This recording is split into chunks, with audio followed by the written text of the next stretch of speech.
जैसे निष्पम गजल की गणिका, जैसे धनहीन पुरुष को गणिकाएं छोड़ देती है, अकल्पम निपतिम प्रजा, राज्य से उस राजा को जैसे प्रजा छोड़ देती है। अभीत विद्या आचार्य, जैसे गुरु से विद्या पढ़ने के बाद शिष्य गुरु को छोड़कर चला जाता है। ऋतु को दत्त दक्षिणा, याज्ञिक ब्राह्मण जैसे दक्षिणा लेने के बाद जजमान को भूल जाता है, ऐसे विश्वम त्यजंती, इतना कठोर हो गया, प्रीति लगा करके मुझे छोड़ दिया, अपनी व्यथा गोपियां उद्धव जी से हे उद्धव जी, वो इतना कठोर हो गया क्या? कहीं अपनी व्यथा कहती है गोपियां उद्धव जी से, हे उद्धव जी करुण क्रंदन करके महाराज करुण भाव से अपने भाव व्यक्त करते गोपियां कहती हैं। प्रेम से बोली जय श्री कृष्ण, जय श्री कृष्ण। मैं तो कब से राह निहारूं, मैं तो कब से राह निहारूं, आजा मेरे घनश्याम, राधा मोहन श्याम, आजा मेरे घनश्याम, श्याम राधा मोहन श्याम, श्याम आजा मेरे घनश्याम,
की अग्नि जियरा जलाए, हे बिरहा की अग्नि जियरा जलाए, रूठ गए हो भगतों से क्यों मुरली वाले श्याम, आजा मेरे आजा मेरे घनश्याम,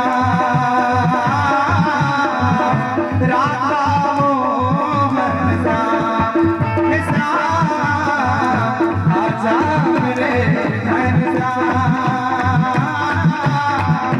राधा मोहन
सुना उद्धव जी की सटाकी पटाकी भूल गई।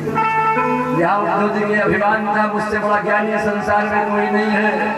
आज उद्धव जी की सटाकी पटाकी भूल गई, गोपियां मुझसे अनंत गुना ज्ञान गाया गया। इतने बड़े भारी धनुर्धर अर्जुन जिस मन को बस में नहीं कर पाए, कन्हैया से कहते हैं लाला मैंने इतना बड़ा अपराध किया, चाचा मामा ताऊ काका दादा का वध किया है, किस नरक में मुझे जाना पड़े। कन्हैया ने कहा बस एक बात मेरी मान लो, अपने मन को मेरे चरणों में लगा दो, मैं ठेका लेता हूँ डंके की चोट पर तुम्हारा उद्धार कर दूंगा। अर्जुन हाथ जोड़कर खड़े हो गए, प्रभु मैंने सब प्रयास करके देख लिया, चंचल ही मनः कृष्ण प्रमाथि बलवदृढ़, इतना चंचल मन है, बैठे यहाँ है। और मन चला गया बंबई, और बंबई में क्या रे वो मुंगा देवी का दर्शन नहीं करेगा, हरे रामा हरे कृष्णा मंदिर नहीं देखेगा, वो जुहू चौपाटी की तरफ मन चला जाएगा। इतना चंचल मन है, बढ़िया सुंदर। बगल में बाधो बाग में सीपी टैंक है, लक्ष्मी नारायण का मंदिर इतना बढ़िया प्रांगण है, क्या जहाँ बड़े बड़े कथावाचकों की कथाएं हो, मैंने भी किया है वहाँ दिव्य स्थल, वहां मन नहीं जाएगा लक्ष्मी नारायण भगवान का दर्शन करने के लिए। मन सामने बाबूनाथ का मंदिर है, वहां नहीं जाएगा। ऊपर हैंग गार्डन है, बड़का जूता देखे मन चला जाए।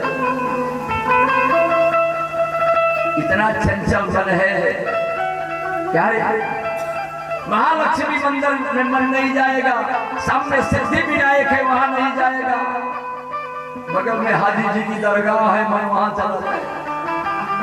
चंचल ही मनः कृष्ण, इतना चंचल मन है बस में नहीं रहता।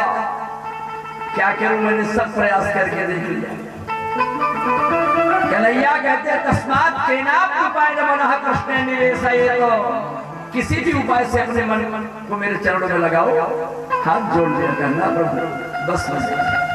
तो गोपियां क्या कहती, उधो मन न भयो 10-20, हे उधो मन न भयो 10-20, एक उधो सो गयो श्याम संगे को अवराधीश, उधो मन न भयो 10।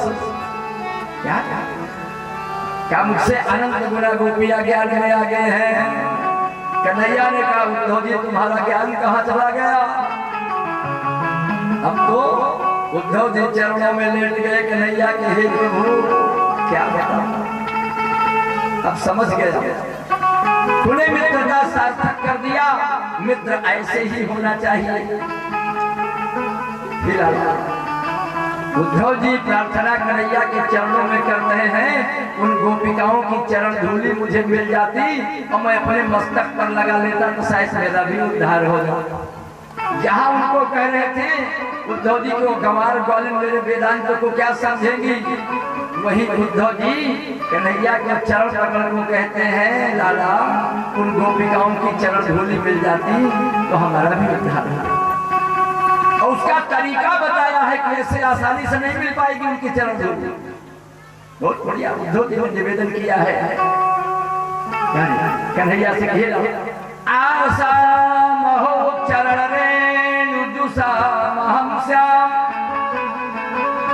आशा महो चरण रेणु जुषा महम श्याम, वृंदावने किमपि गुल्मरदं सधिया, या दुस्त्यजं स्वजन्माय पथं च हित्वा, हे जुर मुकुंद पदवी सुखभिर्नमृग्या, आशा महो चरण रेणु जुषा महं श्याम, वृंदावने किमपि गुल्मरदं सधिया। हे कन्हैया, हे मेरे सखा, हे लाला, चरण रेणु जुषा महं श्याम, अगर चरण धूलि मिल जाती गोपिकाओं की तो मेरा उद्धार मिलेगी कैसे? क्या वृंदावने किमपि गुल्मरदं सधिया, मुझे वृंदावन की कोई गुल्मलता औषधि बना दो, पशु पक्षी बना दो, डाल शाखा बना दो, वहां की ब्रज की, तो शायद मैं वहां वृक्षों के रूप में, पक्षियों के रूप में वहां विद्यमान रहूंगा ब्रज में, और गोपिकाएं चलेंगी, उनकी चरण धूलि उड़ेगी तो मेरे मस्तक पर पड़ जाएगी, मैं लता के रूप में वहां रहूंगा तो मेरा उद्धार। पशु पक्षी भी बनना, लता वृक्ष भी बनना ब्रज का, अपना लोक सौभाग्य से क्या क्या क्या भगवान की कृपा, प्यारी सार गर्भित बातें पुराने। देखिए इनके राजन बाबू को जब बियाह भरा हो जो बीन बाज रही होगी वहां,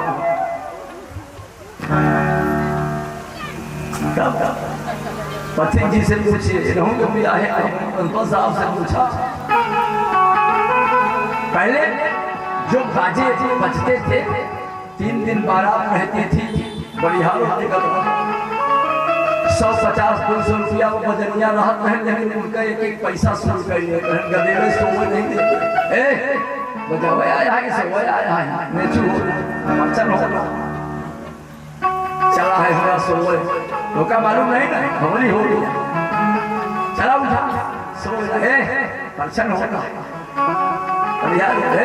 थैली हो गया है, बैठा है सोवे आया है, बेचारे बैठे नहीं पाते थे बाजा।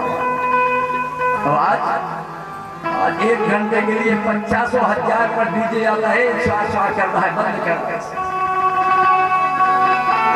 क्या नहीं हो रहा है, सब काम में बाधा पड़े, बंद करो, 50,000 रुपए देकर बाजा बंद करो। तो पहले जो बीन, जो पुराने बाजे, जो पुराने गाने सारगर्भित हुआ करते थे, हमारे एक शब्दों में तत्व है, सारगर्भित बातें लोग गाने गाते थे पहले, और बच्चे सुंदर बाजे जिनको मन करता था कि इनको सुनते रहो। प्रेम से बोले जय श्री कृष्ण, जय श्री कृष्ण, बढ़िया कहते हैं, बहुत अच्छा। महाराज ऐसे ऐसे गाने थे पुराने, माताएं बहुत बढ़िया लोकगीत गाती हैं। कोयल बिना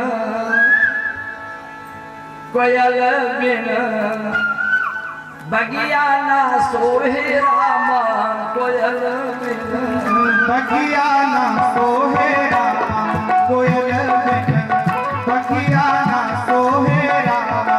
सफेद बगुलों बिना पिपरा न सोहे, सफेद बगुलों बिना पिपरा न सोहे। कोयल बिना बगिया ना सोहे रामा, बगिया ना सोहे रामा, कोयल बिना बगिया ना सोहे रामा। कोयल बिना सोहे रामा, कोयल बिना बगिया ना सोहे रामा, कोयल बिना बगिया ना सोहे रामा। कोयल बिना बगिया ना सोहे रामा, कोयल बिना बगिया ना सोहे रामा। भैया भतीज बिना निहरो न सोहे, भैया भतीज बिनु नैहरो न सोहे।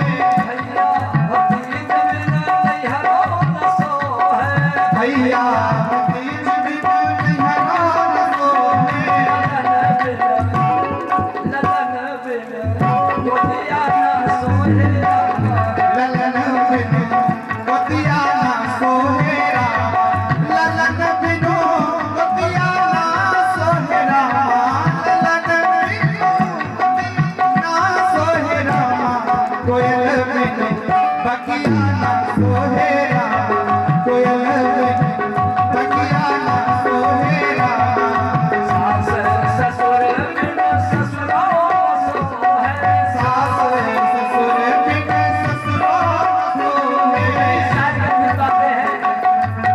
सास ससुर बिना ससुरो न सोहे, सास ससुर बिनु ससुरो न सोहे। देवर बिना अंगना न सोहे रामा, देवर बिनु अंगना ना सोहे रामा, देवर बिनु अंगना ना सोहे रामा।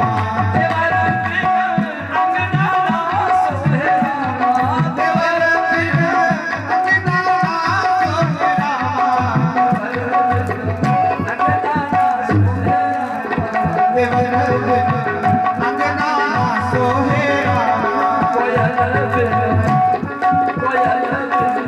बगिया न सोहे रामा, कोयल बिनु बगिया ना सोहे रामा, कोयल बिनु बगिया ना सोहे रामा।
बगिया ना सोहे रामा।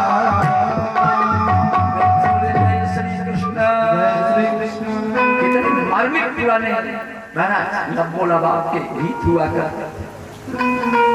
उद्धव जी कन्हैया से कह रहे हैं, हेला आशा महो चरण रे नुजुसा महो श्याम, वृंदावने किमपि गुल्मलत औषधीना, या दुष्टजम स्वजन्मार्य पथम सहित्वा, भेजुर्मुकुंद पदवी श्रुतिभिर्विमृत्या। मुझे ब्रज की कोई कोई बोलता हो सभी मेरा धन्य हो जाएगा जीवन। कन्हैया ने सबके मनोरथ को पूर्ण किया और उसके साथ एक एक बात याद बहुत है, एक एक बात कन्हैया की याद है। पूजा प्रतीक्षा कर रही है। अथ विद्याय भगवान सर्वात्मा सर्वदर्शन सैरंध्याः कामतप्तायाः प्रिय वीक्षण गृहं ययौ।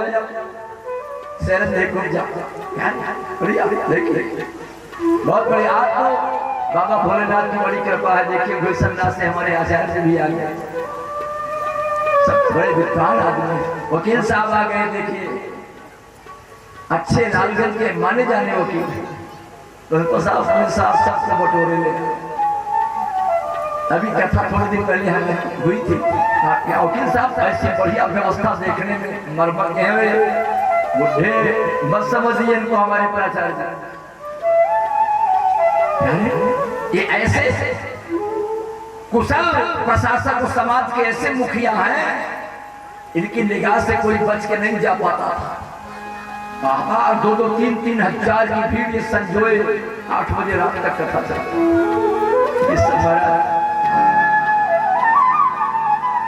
प्रेम से बोले जय श्री कृष्ण, जय श्री कृष्ण।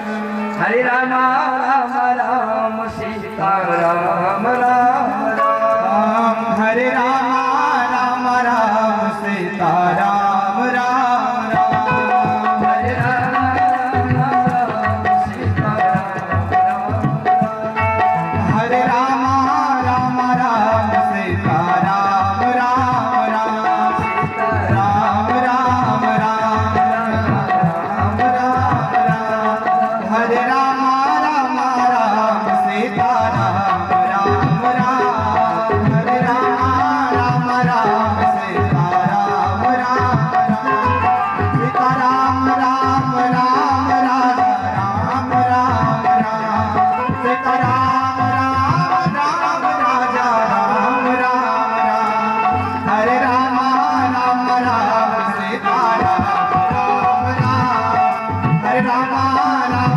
राम सीता राम राम राम, हरे राम राम राम सीता राम राम राम, हरे राम राम राम सीता राम राम राम।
सीता राम राम राम। प्रेम से बोले जय श्री कृष्ण, जय श्री कृष्ण।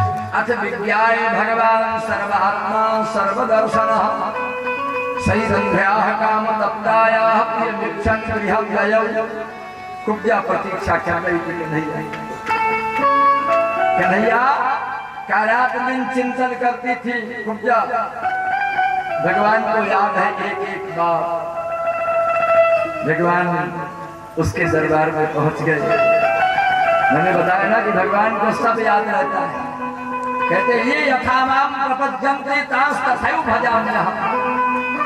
जिस रूप में जो मुझे पूछता है मैं उस रूप में उनसे मिलता हूं। भगवान सैरंध्याः कामतप्तायाः प्रिय वीक्षण गृहं ययौ। सैरंध्री कुब्जा के घर गए तो यार उस समय परीक्षित सुखदेव स्वामी से निवेदन करते हैं, महाराज कुब्जा थी कौन जिसके लिए भगवान इतने आतुर थे उससे मिलने के लिए? ग्रंथ संहिता में देखिए बढ़िया विस्तार से। सयोशोर नाम राक्षसी कामरूपिणी अभूक्षी मथुरायाम तो कुब्जा नाम महामते महादेव वरेणापि श्री कृष्णस्य प्रिया भवत। शूर्पणखा राक्षसी जब प्रभु श्री राम जी महाराज जंगल में गए थे तपस्वी वेश में, राम लक्ष्मण और सीता, वनवासी लोग उनसे देख करके मंत्रमुग्ध हो गए थे और कहा उनसे परिचय करने के लिए गए थे। महाराज जी आपके पिताजी माताजी कैसे हैं? ऐसे सुंदर सुघर भारत को जिन्होंने बन लिया ते पितु मातु कहु सकी कई से अजिन पठे बन बालक से ते पितु मातु कहु सकी कई से जिन पठे बन बालक से जिन पठे बन बालक से। आपके माता पिता कैसे हैं महाराज, जिन्होंने आपको वन में भेज दिया? ऐसे सुंदर सुघर, ऐसे सुंदर स्वरूप को देख करके जब मंत्र मुग्ध हो जाता, उसी समय शूर्पणखा भी पहुंच गई। कहते तुम सम पुरुष नमो सम नारी अस संजोग विधि रचो विचारी। अब तब नहीं बना तो शूर्पणखा कह रही है तुम सब पुरुष तमो सम नारी। पुरुष तो ठीक है, हाँ पुरुष है राम जी, लेकिन वो कह रही नारी, हम नारी हैं। और विधाता ने बड़ा अच्छा संयोग रच दिया है। नारी के साथ संयोग रचा जाता है क्या?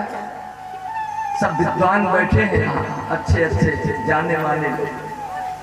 बताइए विवाह नारी के साथ होता है कि कुमारी के साथ? क्या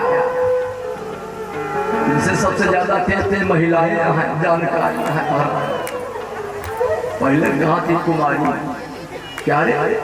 पहले कुमारी, उसके बाद नारी, तब महतारी।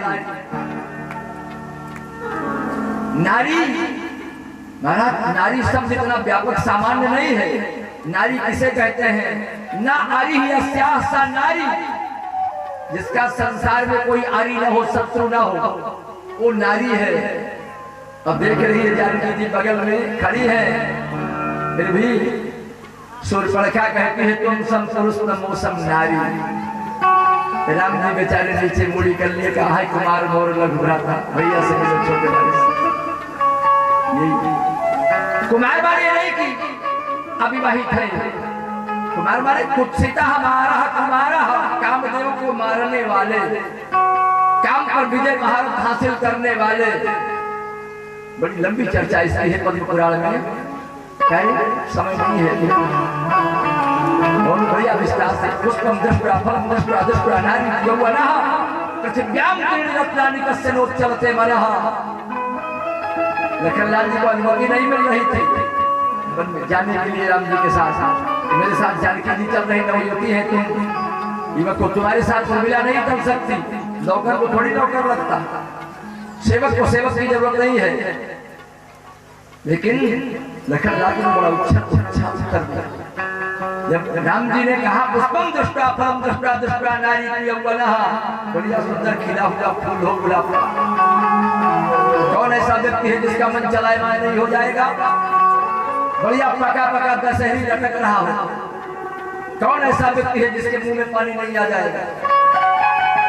फलम दृष्टा दृष्टा नारी यौवनः, नवयुवती को देख करके कौन सा ऐसा व्यक्ति है जिसका मन चलायमान नहीं हो जाएगा?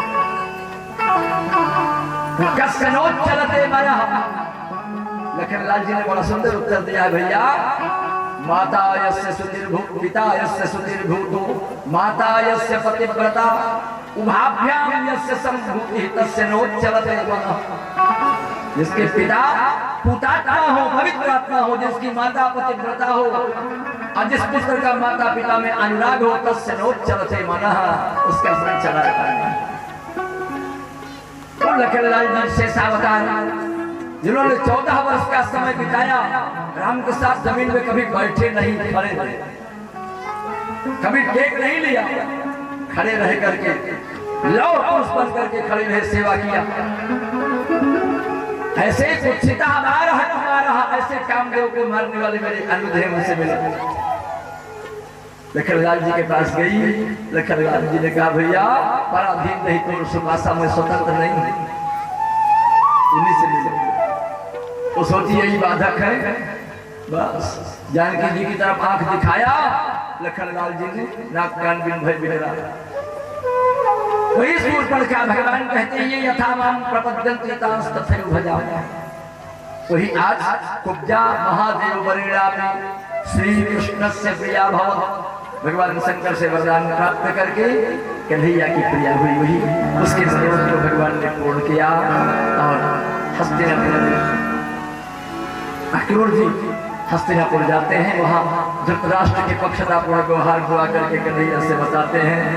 इधर दशम स्कंद उत्तरार्ध में जब कंस मारा गया तो उसकी कन्याएं जो अस्थि और प्राप्ति की अस्थि प्राप्त कंस से महिष्य उभरधर सब मृदे भर दुखाते ये पुष्प पितुर गृह। अपने स्वामी के निधन का समाचार अपने पिता जरासंध से जब बताया, जरासंध ने दुश्मनी ठानी। 23 अक्षौणी सेना लेकर 17 बार चढ़ाई किया और अंत में महाराज 17 बार परास्त हुआ।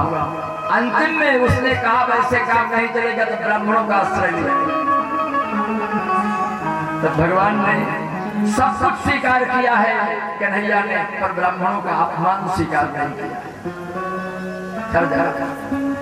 भगवान ने स्वयं कहा है आचार्य माम विजानीया, कर्मनिष्ठ ब्राह्मण और मुझ में कोई अंतर नहीं है, मेरे स्वरूप कभी भी उनकी उपेक्षा नहीं। दाऊ भैया ने कहा भैया क्या कर रहे हो? 18वीं बार जब चढ़ाई किया जरासंध ने महाराज यमन राजा के पुत्र काल्यवन को सामने करके नंद भवन पर जब चढ़ाई किया तब इधर ब्राह्मणों का आश्रय ले लिया था। महाराज मुंह मांगी दक्षिणा तुमको देंगे, अनुष्ठान सफल होना चाहिए। भैया अब क्या चले चलो ब्राह्मण तुरंत क्या बात है, चलो चकाचक होगा, मुंह मांगी दक्षिणा मिली। जब मुंह मांगी दक्षिणा का नाम आया सब भागे भागे चले गए। लेकिन जब कहा जरासंध ने अगर युद्ध में विजय महारथ हासिल हुआ तो मुंह मांगी दक्षिणा, और हार गया तो सर कलम कर दो। अब जब में मन लगेगा किसी का माला हाथ से छूट गई, सब हाथ मले, अब क्या करें, अब तो फंस गए। कन्हैया ने कहा चिंता मत करो मैं हूं ना। दाऊ भैया से कह दिया। दाऊ भैया ने कहा मैं बदनामी नहीं सहूंगा। कहा जब कि मैं बदनामी नहीं सहूंगा। लगता है साइज आ रही है, मुहूर्त जल्दी होगा,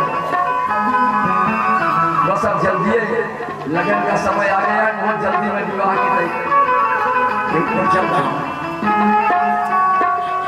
मेरी आदत है प्रासंगिक कथा कहने की, कोई भी प्रसंग नहीं छूटेगा, आप देखते चले इसलिए थोड़ा सा समय 2-4 मिनट लग जाता है। बाकी यथासंभव प्रयास करता हूँ कि सूचीबद्ध क्रम से कथा और मूल पाठ भी 18,000 श्लोक पूरा होता है।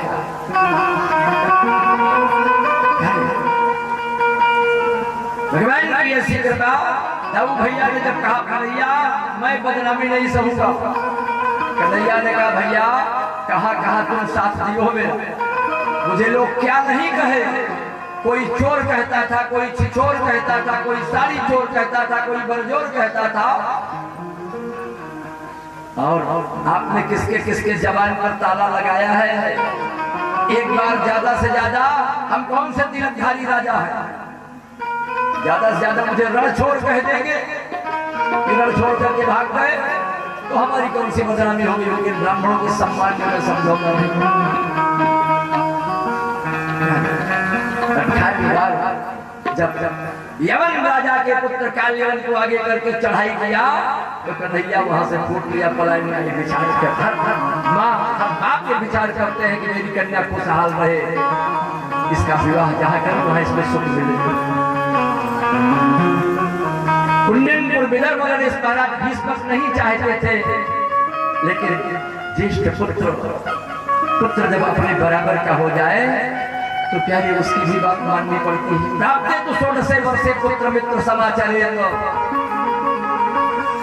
उससे मित्रता का व्यवहार करना। लेकिन रुक्मिणी जी की भाभी जी ने जब बताया, देखिए भाभी और भौजी दो शब्द है। सब विद्वान यहाँ बैठे हैं, भौजी और भाभी में कितना अंतर है। भाभी किसे कहते हैं? भौजी। भौजी कितना प्यारा शब्द है, प्यारा, कितना बढ़िया लोग कहते हैं अंगना में आई बाहर भौजी। भौजी कितना प्यारा शब्द है। लोग पहले हमरे भौजी कहा करो। भौजी का मतलब जो देवर के भाव को बिना बताए समझ जाए, देवर को बताना ना पड़े कि मुझे क्या इच्छा है खाने की, क्या क्या क्या भाव, क्या क्या बढ़िया सुंदर। हम तो भौजी सुनेंगे तरसत सही थी कि वो कहा भौजी जाई थी जहाँ भौजी श्रीकांत पाड़े के यहाँ गए थे, इनके छोट भाई के भौजी पानी ले खुश हो महाराज के गोल धो। अरे भौजी देवर की क्या इच्छा है खाने की, क्या पहनने की, भावम जाना थी भौजी। जो देवर के भाव को बिना बताए समझ जाए उसे भौजी कहते हैं। भौजी उनको कहते हैं जो देवर को बताना न पड़े कि मेरी क्या इच्छा है खाने की, क्या पहनना, उन्हें भौजी कहते हैं। भाभी तो देखे मोटी पर खून घटता भाभी न जाए थी भाभी, भाव जाना थी भौजी। जो भावों से जाने जाती माना दूर से देखे कहीं इनका देखी थी तो हमारा पर खून घट गया।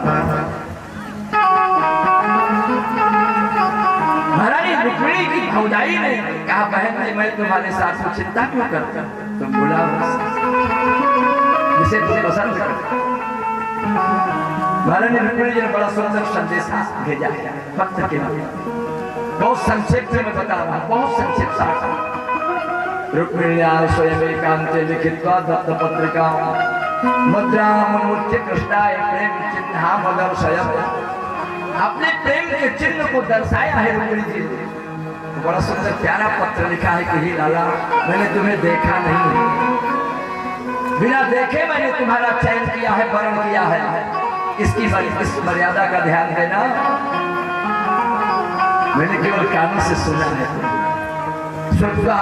गुणान सुंदर सर्वताम ते निर्विश्य कर्ण विवरैर हरतोंगतापम रूपम दृशाम दृशिमताम अखिलार्थलाभम कई अच्युता विसति चित्रम पत्रपम में क्या त्वाम कुंद महती कुलशील रूपम विद्या वयोद्रविण धाम अभिराम तुल्यम धीरावती कुलवती नवनीत कन्या कालेन्द्र शंख नरलोक मनोभिराम कालेन्द्र शंख नरलोक मनोभिराम जरहम्बुजाक्षन लभे भवत् प्रसादम जहियाम सुमन प्रसाद समजन्म विस्यात। रुक्मिणी जी ने कहा मैंने आपको सुना है। क्या सुना? सुनता मैंने सुन करके आपका वर्ण किया है, देखा नहीं है आपका, केवल कर्णवीरों से सुना है। क्या सुना है देवी? क्या गुणान सुनता, आपके गुणों को सुन करके मैंने आपका वर्ण किया है। हे भूल मोहन, हे श्याम सुंदर, मैंने आपके गुणों को सुन करके आपका वर्ण किया है। कैसे सुन लिया देवी तुमने मेरे गुण को? कहां से सुन लिया? कहां से तुमको जानकारी हो गई? कर्ण विवरों के द्वारा मैंने आपकी प्रशंसा सुनी है, आपके गुणों को सुना है। क्या गुण है हमारे में जरा बताइए। क्या? अंगतापम हरन, ये गुण आप में है। आप अंग के ताप को हर लेते हैं। हे लाला निर्विश्य कर्ण विवरैर हरतोंग ताप, अंग के ताप को जो आपको देख लेता है वो मंत्र मुग्ध हो जाता है। तीनों प्रकार का ताप, आदि दैविक आदि भौतिक आध्यात्मिक, तीनों तापों को आप सब लेते हैं। क्यों? ऐसी क्या विशेषता है? क्या महाराज आप में ये गुण है। रूपम दृशाम दृशिमताम अखिलार्थ लाभम त्वयि अच्युता विशुद्धि चित्तम पत्रपम में। आपका रूप माधुर्य ऐसा है, आप देखने लायक है। रूपम दृशाम दृशिमताम रूपम, आपका रूप कैसा है? देखने लायक है। अवश्य देखिए, देखन जोगू, आप देखने लायक हैं। ये गुण आप में है, दृश्यताम रूपम। और क्या गुण है? अखिलार्थ लाभ, अखिल लाभ को देने वाले हैं। आप अच्युत कहे जाते हैं। कोई अच्युता विशुद्ध चित्तम पत्रपम, ये अच्युत मैंने चित्त में तुम्हें बसा लिया है, अपत्रप कर लिया है। काहे लाला आप कहीं ये न समझ लेना कि हम बहुत सुंदर हैं और ये पत्र जिसका आया है पता नहीं कैसा कुरूप हो। क्या कभी ये मन में मत सोचना, जैसे तुम हो वैसे मैं भी हूँ। योग्यता देखिए, महारानी रुक्मिणी जी ने वर का चयन किया, योग्यता देखिए उनकी, कैसा चयन उन्होंने किया। कहे लाला क्या काम मुकुंद महती कुलशील रूप, विद्या वयो द्रविण धाम अभिराम तुल्यम, धीरावती कुलवती नवनीत कन्या, कालेन सिंघन लोक मनोभिराम। हे मन को अभिराम देने वाले हे मुकुंद, अगर आप कुलवान हैं तो मैं कुलवती हूँ, आप रूपवान हैं तो मैं रूपवती हूँ, आप शीलवान हैं तो शीलवती हूँ,